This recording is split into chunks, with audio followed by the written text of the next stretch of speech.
While watching my scream shatter the door of the laboratory, I was awakened to my surprising ability. The tale of the little girl being cornered, suddenly awakening to her power and seeking revenge. I felt like I saw something like that in a movie. But never mind that. More importantly, I have to do something to stop my power from going berserk. I understand there's only one method to stop this rampage, and that's Matsuda-kun.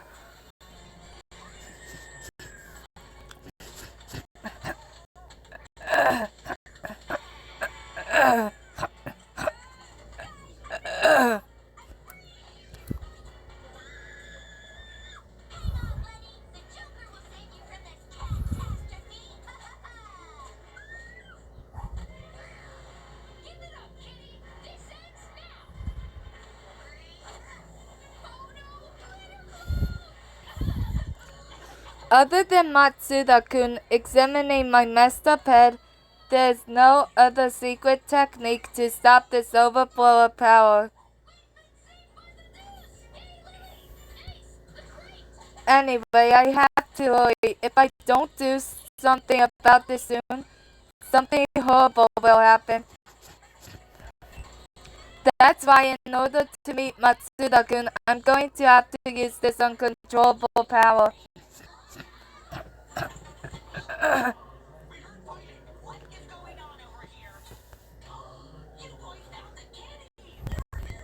Just one more time.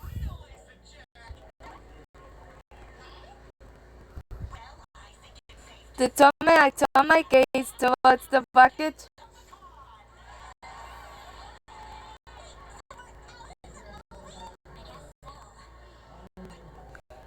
and glared at the back of Kirigiri-san's head.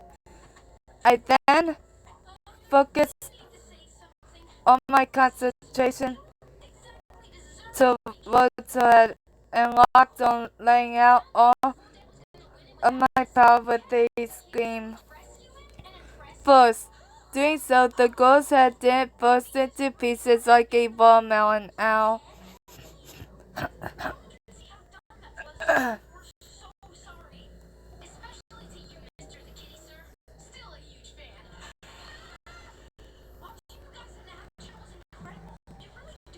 Huh?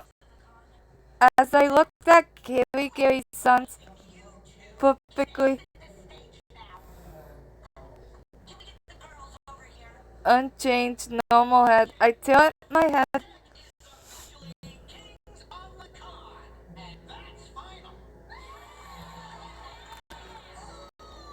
as I noticed someone's shadow standing in the back.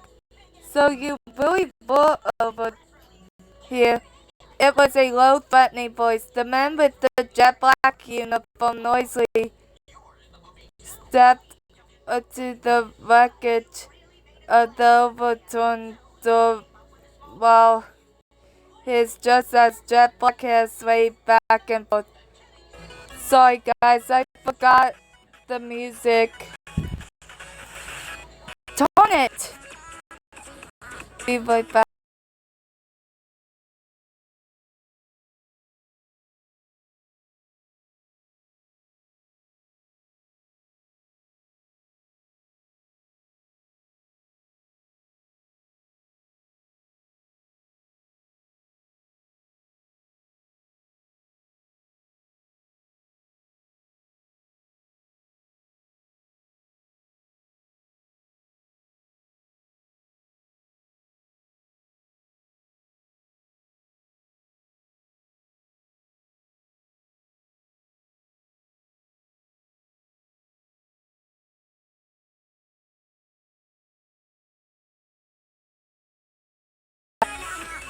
I'd like to apologize.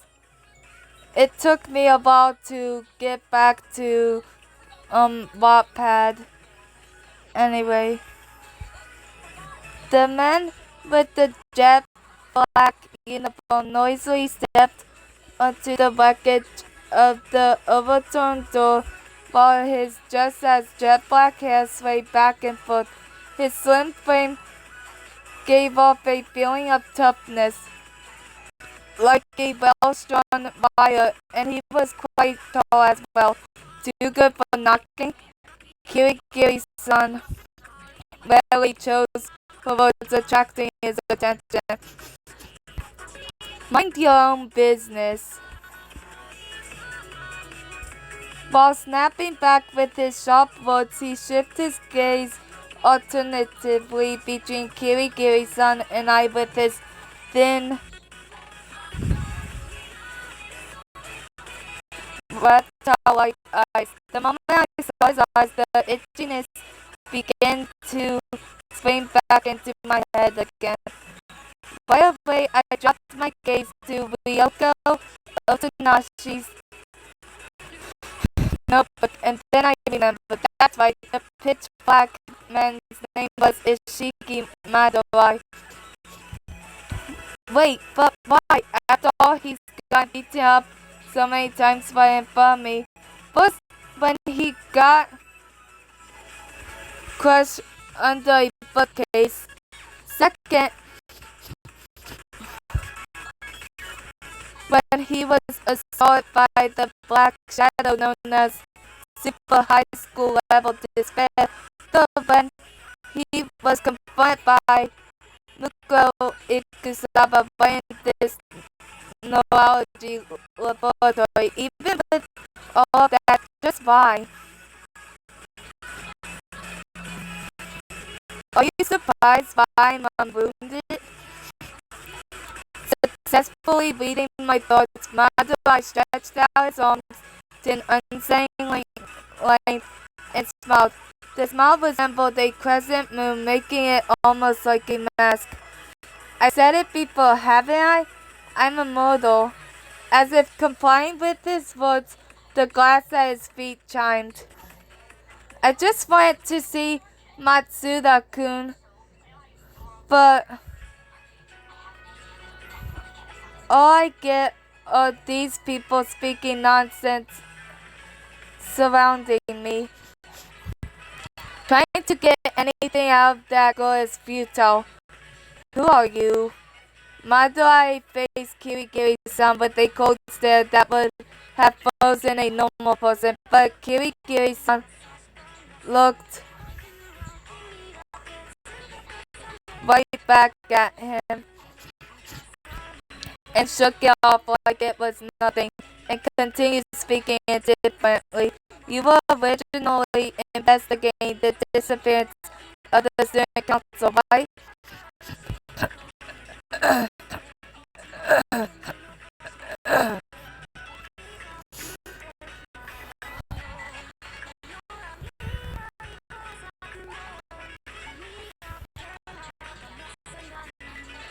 Madorai raised his eyebrows surprised. You know who I am? I just overheard a few things. Kirigiri-san raised her chin and after a few moments, continued to speak. But I know that you are not immortal, at least. After all, your ability isn't all-powerful. It definitely has its limits. Isn't that right, Hope's Peak Academy Student Council member, super high school level bodyguard son? There's something only the student council would know. What the heck do you overhear something like that? Grind, grind.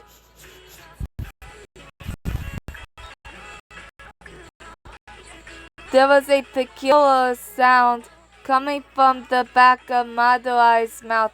If your ears are that good, then you should probably know something about this then. Come on, tell me.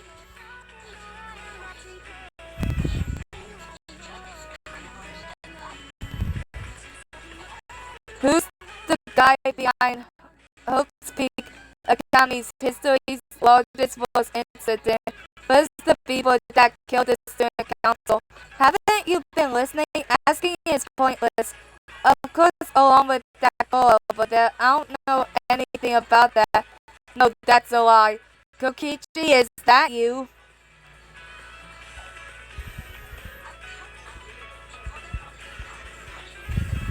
Wait.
sadly no one said that.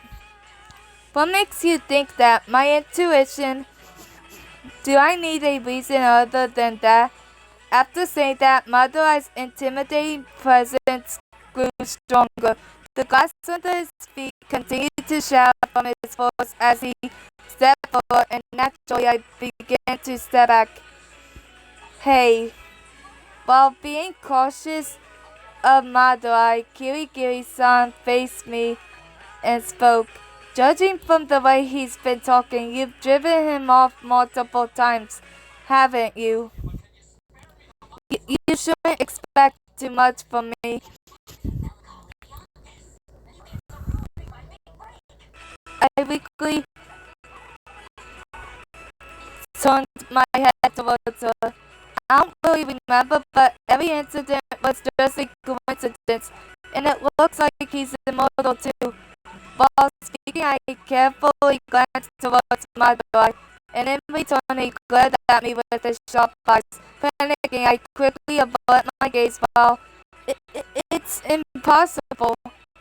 At least we can take advantage of our numbers, like one of us becoming the decoy and the other running away. That's the only way. I attempted to casually suggest her to become a decoy. I wasn't sure if she successfully took in my meaning.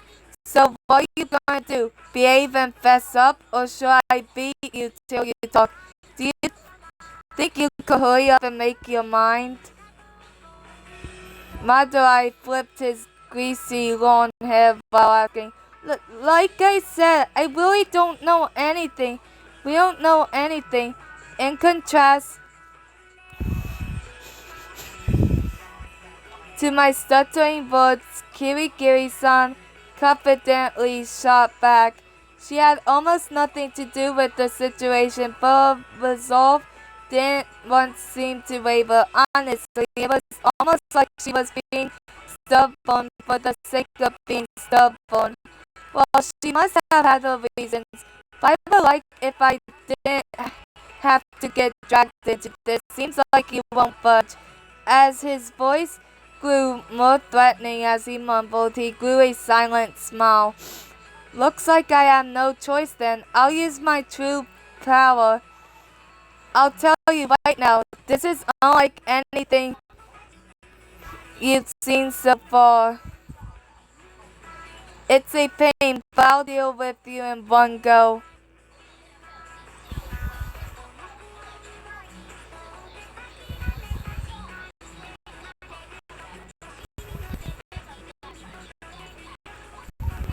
He then started to sway his slender body left and right. Right at the next moment, a mysterious sensation invaded my body. As if I was dizzy, my vision became to blur. My eyes appearance in front of me seemed to split into two, but the only thing splitting into two was my eye. The rest of the world remaining like always. But what? No matter how many times I blinked, the scene in front of me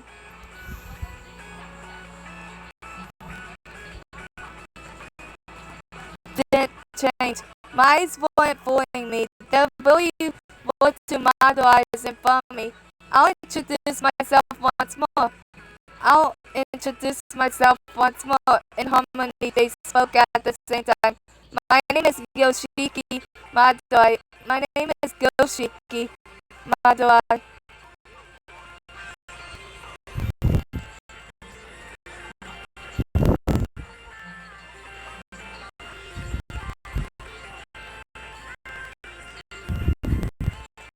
The slim, warm bodies of the left Madoi and the right Madoi seemed to entangle around each other. The scene was creepy enough to send shivers up my spine.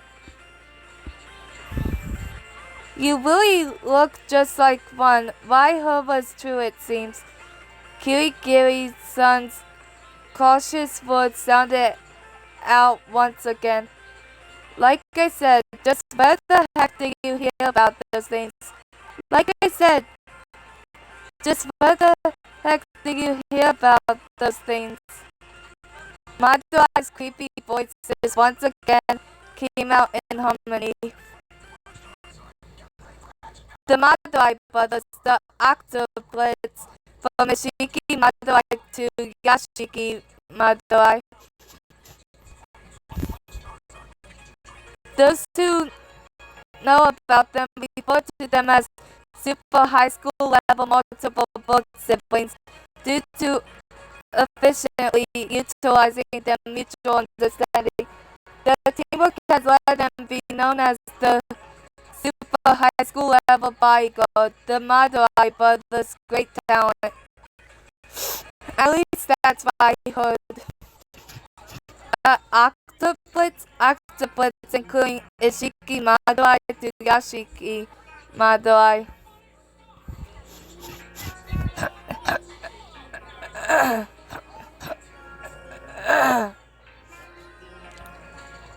Super high school level multiple birth siblings.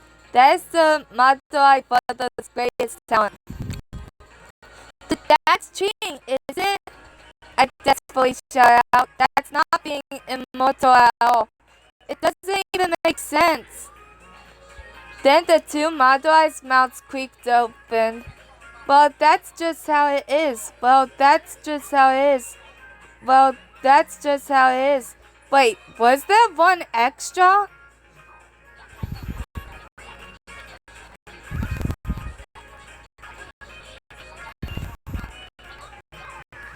And at that moment, I heard footsteps from behind me. Both Kirigiri-san and I turned around at the same time, and as if blocking the doorway to the back of the laboratory stood another Madoi. I am Bokushiki Madoi.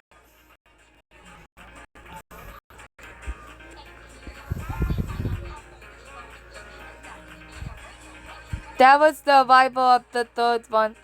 With this, you guys have lost by numbers as well, and in order, that's why you shouldn't let your guard down. Following up right on B, we're going to beat reality into you till you fess up. As all three voices rang out, right to left and then from behind, they circled around me, forming a semicircle, perplexing me.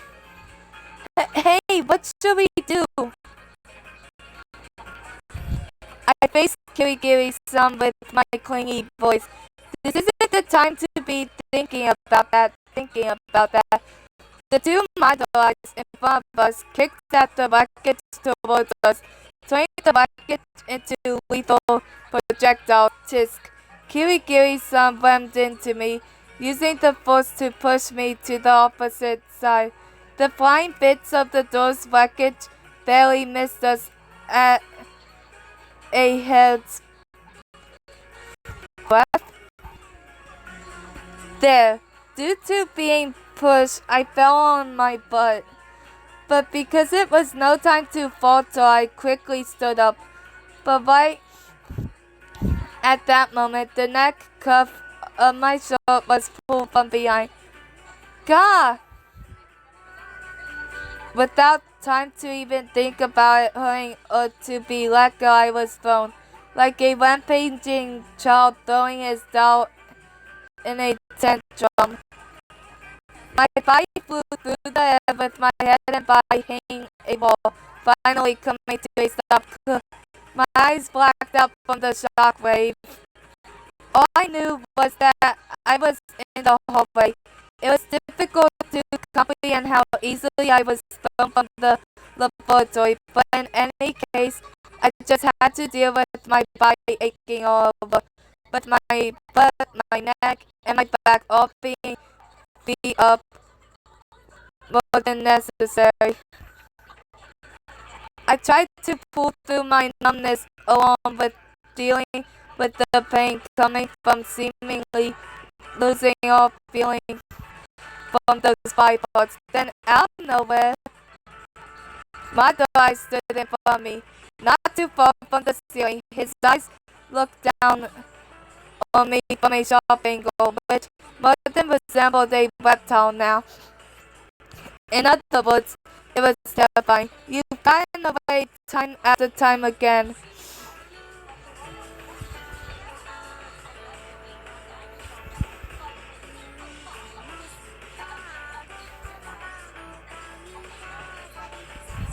Even though I heard his words, strangely his mouth didn't move. But with two people, this should be more than enough. The bump behind the Madoai standing in front of me stepped a different Madoai. Looks like it was that Madoai who was talking. The two Madoai standing in my blurred vision. This was truly a scene of despair. Not only that, with me thrown into the hallway, I couldn't rely on Kirigiri-san any longer. I'll ask you one more time. They once again spoke in harmony.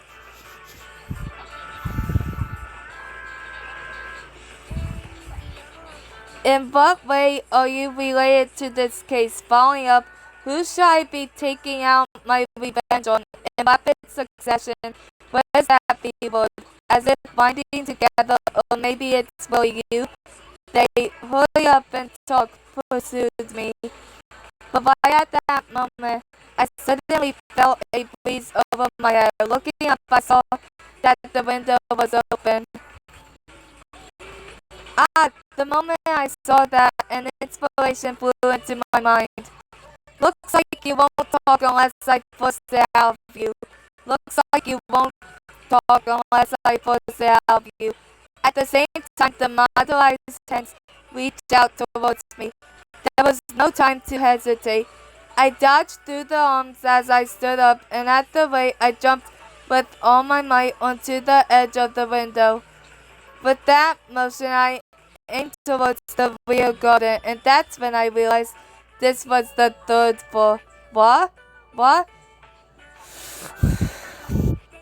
The expressions of the model eyes left behind both changed to surprise simultaneously. Throwing myself out of the hallway's third floor window was definitely outside of their expectations, and that goes the same for myself. Actually, the surprise on my face was most likely even greater than this. Then while still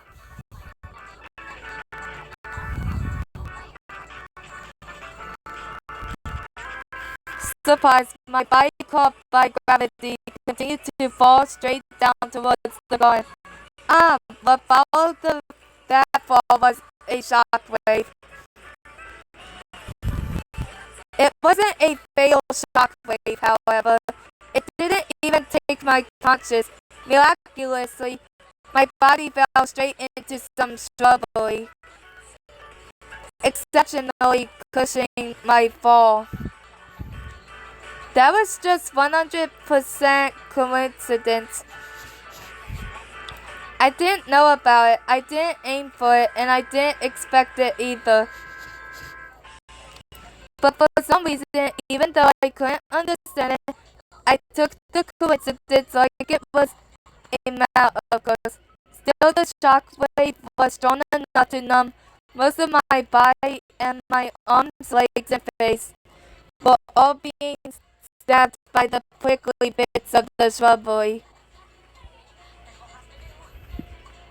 Even so, I calmly ordered my head to escape, and my arms and feet slowly regained their functions.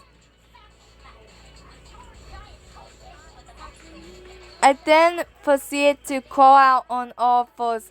While crawling, I ran into 2 pairs of black shoes. Continuing on all fours, I raised my head up to see 2 model eyes looking down on me.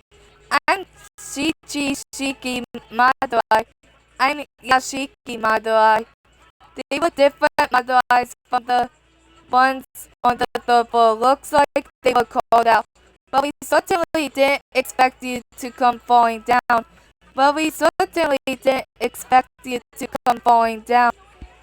Without thinking, A gulping sound came from my throat. But despite this nightmare-like situation, I didn't feel confused, scared, or uneasy. Instead, what I felt was the intense itchiness in my brain, and along with that itchiness came a premonition. I won't die. I won't die here. How that premonition flowed up was unknown even to myself, but it was definite that that was the premonition. I was almost completely sure about that. What's with that easygoing face? It's making me angry. The two models looked like they were wrapping around each other as they advanced and examined my face. In those eyes were a thick concentration of murderous intent. Why don't you understand the situation you're in for once? Why don't you understand the situation you're in for once? The models then formed their fists together and followed up writing them together.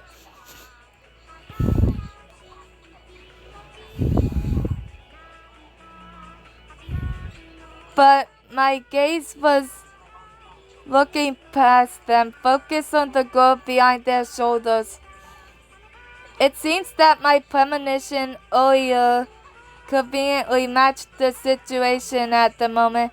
You shouldn't pry into outsiders' affairs so much. The mother eyes turned around at the same time, and the girl, who was supposed to be as far away to the point where she was the size of a thumb, suddenly appeared behind their backs. The itchiness in my brain at that point, I remember. That girl's name was Mukuro Ikusaba. I won't say anything, but you should probably lay off that girl. Then with both hands, she firmly gripped the Madara's arms. Good, good. As their expressions changed to anguish, their knees hit the floor. Give up. Your hands won't last in this level of situation. Her grip on their hands was so strong that a sound could be heard. Just where could that slim girl be hiding all that power? But the ones that understood strength firsthand were the suffering Madrais themselves. Don't mess with me. Don't mess with me. The kneeling Madrai screamed almost at the same time. Behind Ikusaba-san, who was behind the Madrais, came two different Madrais jumping out. Several right and left legs shot out in symmetry in a flying kick towards Ikusaba-san. But without any signs of being phased out, she released the arms of the Madrais in front of her and dodged the flying kicks coming out and burned through its motion. The two brothers who launched those flying kicks nimbly changed positions before landing. The four Madrais had Ikusaba-san completely surrounded. What do we do about that girl over there? Leave that to Rokushiki. Can you handle that by yourself? It's not like she's accustomed to combat. But let's take care of this one. Yeah, that would be simpler. While they discussed the strategy with their ridiculously similar voices, their firm watch over Ikusaba-san did not waver once. But Ikusaba-san showed no signs of being concerned. Instead, she was rapidly glancing at all their faces while seemingly murmuring her confirmations. If I defeat these four and I just leave one for Kirigiri-san, got it, all according to plan. All according to plan. Hearing those words, the Madara strongly reacted. In harmony, all four of their voices shout out, "What the heck are you talking about?" But of course, Ikusaba-san responded with a cool face. Not much. Nothing you guys would need to know. You guys don't even seem to be holding any information in the first place. That's why I'm telling you now. You should probably give up. Shut up, shut up, shut up, shut up. The four intimidating voices attacked Ikusawa-san all at once. You think we can give up now? We swore to them. We'll keep on going for the student council. We'll prove that to you. We swear to protect the student council's honor. We'll protect it to the death. We'll definitely take our revenge on you. We won't let anyone get in our way. From the right to the left, from the front to the back.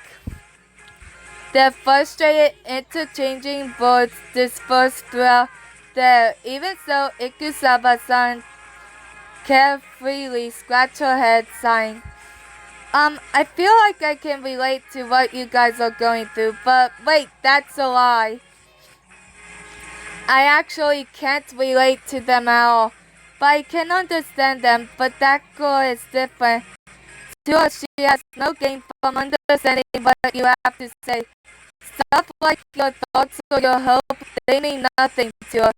It means nothing to the one who set up this entire scenario. So trying to end all of this by pushing on her would be futile. Grind, grind, grind, grind. The sounds of the mutual grinding filled the garden. It looks like you don't know anything at all. You know about Hope Peak Academy's history's worst incident, it seems. That's convenient. We'll listen to you to what you have to say, but after we beat you up, the full model is bent down and from their stance. Ah jeez, even after I warned you, Ikusawa-san seemed to grumble. Even though I didn't want any more victims to get involved. Victim, victim, victim, victim. Once again, the Madrais all shouted together.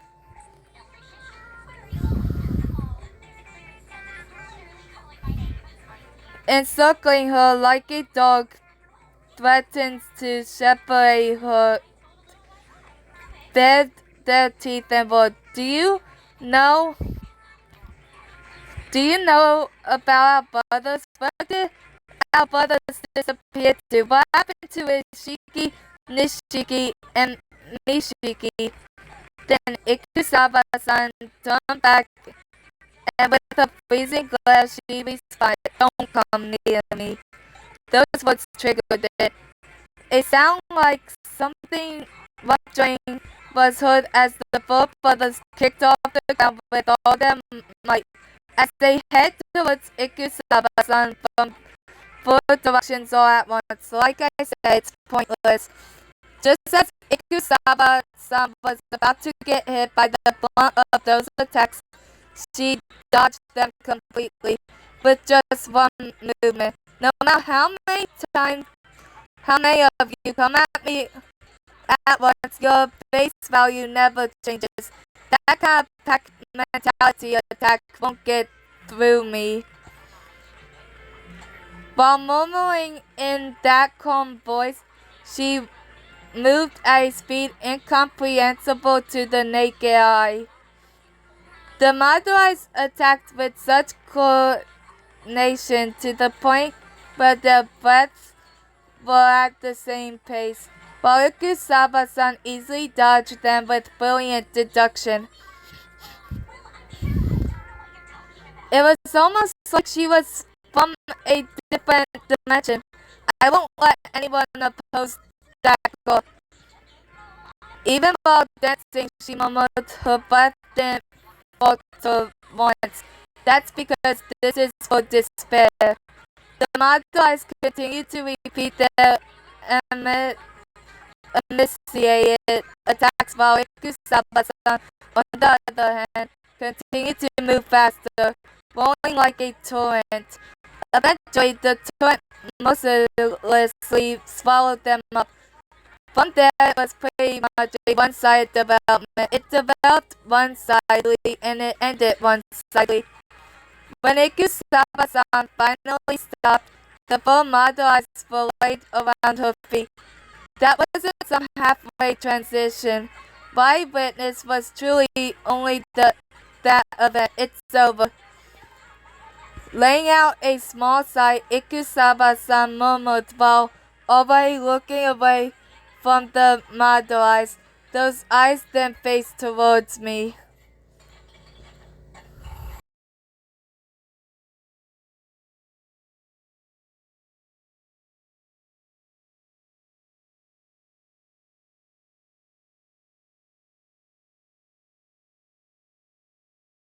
Chapter 10 is just as long as Chapter 9.